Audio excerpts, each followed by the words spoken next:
about 10 days after 9/11, I went through the Pentagon and I saw Secretary Rumsfeld and Deputy Secretary Wolfowitz. I went downstairs just to say hello to some of the people on the Joint Staff who used to work for me, and one of the generals called me in. He said, "Sir, you got to come in. You got to come in and talk to me a second." I said, "Well, you're too busy." He said, "No." He says, "We've made the decision. We're going to war with Iraq."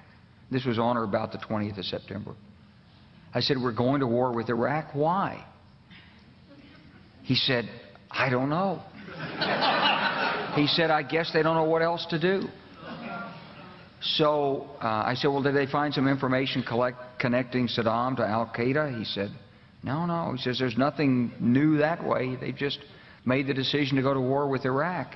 He said, "I guess it's like we don't know what to do about terrorists, but we've got a good military and we can take down governments." And he said, "I guess if the only tool you have is a hammer, every problem has to look like a nail." So I came back to see him a few weeks later, and by that time we were bombing in Afghanistan. I said, "Are we still going to war with Iraq?" And he said, "Oh, it's worse than that." He said, he reached over on his desk, he picked up a piece of paper, and he said, I just got this down from upstairs," meaning the Secretary of Defense's office today, and he said, "This is a memo that describes how we're going to take out 7 countries in 5 years, starting with Iraq and then Syria, Lebanon, Libya, Somalia, Sudan, and finishing off Iran."